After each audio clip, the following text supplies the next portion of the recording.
안녕하세요 여러분, 도쿄함믹입니다. 소비자 물가지수인 CPI의 발표가 1월 12일 10시 반에 있는 만큼 시장은 눈치를 보고 있는 상태라고 보여집니다. 최근 급여 인상률과 ISM 서비스 인덱스가 연준이 원하는 방향으로 나오면서 지난 며칠간 아주 좋은 랠리를 펼쳐주었는데요. S&P 500이 단기적으로 4,000 이상을 뚫고 올라갈지는 CPI 결과에 따라 달려있다고 봅니다. 그것도 그럴 것이 적어도 오늘 기준으로 옵션의 갬마 레벨을 참고하면은 이렇게 4천 정도의 콜월이 이렇게 잡혀있는데 4천에는 콜월이 뚫리려면은 CPI 결과가 제법 낮게 나와야 하기 때문입니다. 우선 CPI 결과치를 가늠해볼 수 있는 주변 데이터들을 살펴보겠습니다. 가장 먼저 여기 클리블랜드 페드의 예측치인데요. 클리블랜드 페드는 이렇게 6.6% 정도로 예측하고 있는 상태로 6.5%라는 컨센보다는 더 높게 CPI가 나올 것으로 예측을 하고 있습니다. 클리블랜드 페드의 예측치 대비해서 실제 결과치가 지금까지 더 많이 높게 나왔다는 것을 봤을 때 방심할 수는 없지만 지난 5번의 예측에 있어서 3번을 실패한 만큼 이번에도 그럴지는 두고 봐야 할 것 같습니다. 비록 클리블랜드 페드는 CPI가 더 높게 나올 것으로 예측을 하고 있지만 반대 결과를 제시한 데이터도 확인할 수 있었습니다. 지금 보고 계신 이 데이터는 인플레이션 스왑 마켓 데이터입니다. 인플레이션 스왑 마켓에 의하면은 인플레이션은 6.4%를 갱신할 것으로 예측이 되고 있는데 컨센인 6.5%보다 더 낮은 수치를 예측하고 있다는 것을 볼 수 있습니다. 클리블랜드 페드와는 조금 상반된 결과이죠. 이처럼 시장에서 보여주고 있는 데이터가 제각각이기에 이번 CPI 결과가 어떨진 정말 지켜봐야 할 것 같습니다. 유가가 보시는 것처럼 고점 대비해서 이렇게 40%나 하락했기 때문에 컨센보다 낮게 나올 가능성도 존재합니다만 그와 동시에 애틀란타 페드 스티키 CPI 인덱스가 이렇게 6.6%를 보여주고 있기 때문에 이제 CPI가 6%대에서 끈질기게 머물러주는 건 아닌가라는 의심 또한 해볼 수 있기 때문입니다. 비록 CPI 결과가 어떻게 나올지는 모르겠지만 적어도 지금 현재 S&P 500의 주가 모습은 1998년부터 2002년까지의 모습을 잘 따라가고 있다는 것입니다. 여기 하얀색은 1998년부터 2002년 때의 주가 흐름이고 이 노란색은 현재의 모습인데요.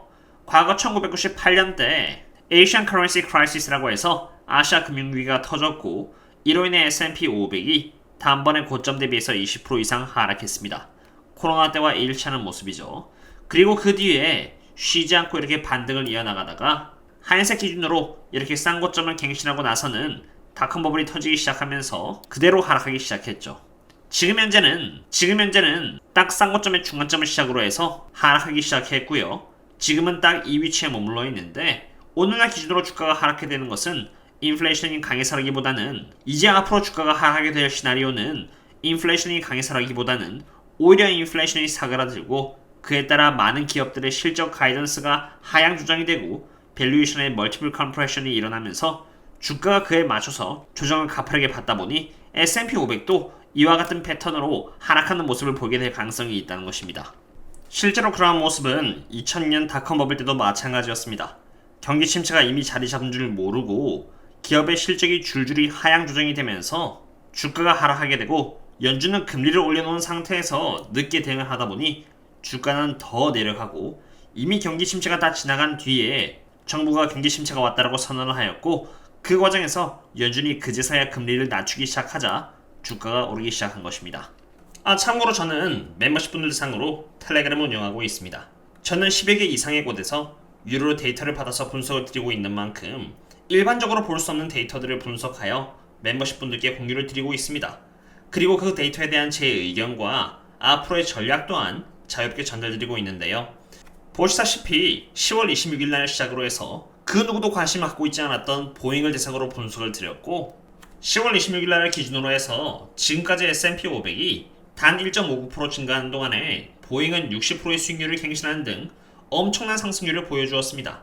이때까지만 해도 다들 엔비디아라던가 빅테크, 테슬라 등에 대해서 집중을 하고 있었을 때였죠. 그리고 그 이후에도 이렇게 수차례 보잉에 대한 전략과 계획 등을 분석을 따로 드렸는데요. 보잉과 같이 시장에서 한때 외면을 받고 있었던 종목을 대상으로는 제가 하루 종일 분석해서 유튜브로 영상을 만들어봤자 시장에서 외면받는 종목이기 때문에 그리고 그로 인해서 뷰가 전혀 안 나올 것이라는 것을 알고 있기 때문에 유튜브에서는 다루지 않고 오로지 텔레그램에서만 다룰 예정이며 앞으로 보잉에 대한 대응 계획 또한 텔레그램에서만 다룰 예정입니다. 저점 대비해서 60%가 오른 상황에서도 대응 계획만 제대로 잘 잡혀있다면 수익을 낼 수 있는 확률은 차고도 넘치기 때문입니다. 혹시라도 이렇게 쉐들과 함께 안전하게 장기 투자를 해나가고 싶으시다면 언제든지 이 링크를 통해서 조인하신 뒤 커뮤니티에 남겨져 있는 멤버십 전용글을 통해서 접속해 주시면 되겠습니다. 그럼 어닝이 어떻게 조정이 되고 있는지 한번 좀 더 세밀하게 살펴보겠습니다. 가장 먼저 테슬라를 보면요. 테슬라의 earning per share는 최근 들어서 이렇게 많이 조정이 되고 있다는 것을 볼 수 있습니다. EPS를 하향 조정한 애널리스트는 20명이고 매출액은 26명에 다다릅니다. 마이크로소프트의 경우는 단 한 명의 애널리스트들도 EPS를 상향 조정한 사람은 없었고요. 하향 조정한 애널리스트들은 37명에 육박했습니다. 매출액을 하향 조정한 애널리스트의 숫자는 39명이나 됐고요. 엔비디아는 어떨까요? earning per share를 다운 조정한 애널리스트들은 25명이었고 매출은 24명입니다.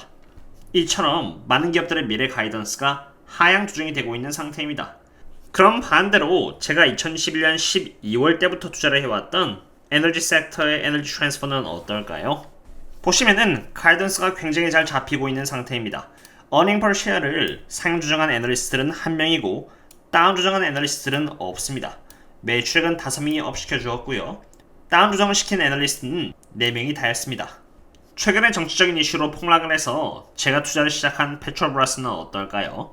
물론 이 기업 또한 에너지 트랜스퍼와 마찬가지로 제가 유튜브 영상으로 제가 투자를 했다라고 말씀을 드린 종목입니다만 조회수상으로 인기가 없었던지라 안타까웠던 영상인데요. 페트로브라스는 일단 상상도 못할 정도의 배당금을 이렇게 주는 데다가 배당 컷을 감안한다고 할지언정 여전히 굉장히 높은 배당금을 줍니다.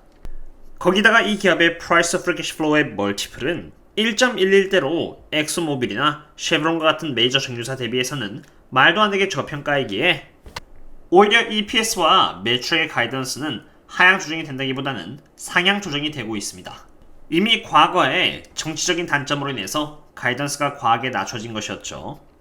참고로 페트로브라스와 엑소모빌의 주당 프리캐시 플로우를 비교해보면은 페트로브라스가 15.246이고 엑소모빌이 14라는 것을 봤을 때 페트로브라스가 주당 더 많은 프리캐시 플로우를 번다는 것을 볼 수 있습니다. 미국의 최고 정유사와 비교를 해도 전혀 뒤떨어지지가 않는 것입니다. 그런 반면 엑소모빌의 프라이스 프리캐시 플로우는 7.7배입니다. 페트로브라스의 1.1배와는 7배나 차이가 난다는 것을 볼 수 있으며 아무리 정치적인 리스크를 감안해도 페트로브라스가 얼마나 저평가되어 있다는 것을 볼 수 있는 부분입니다. 이처럼 테슬라와는 달리 시장엔 정말로 많은 저평가 종목들이 숨어 있습니다. 다만 숨어 있는 만큼 많은 사람들에게 알려져 있지 않으며 그만큼 인기도 없습니다. 투자자 입장에서는 이런 종목들을 발굴하여 투자하는 것이 정말 기쁘고 좋은 일이겠지만 유튜버 입장에서는 이런 종목을 분석하고 공유를 드린다는 것은 어쩌면 최악의 선택일 것입니다. 오늘의 분석은 여기까지 하도록 하겠고요. 그럼 다음에 또 다른 분석과 함께 찾도록 하겠습니다. 그럼 다음에 또 만나요. See you later.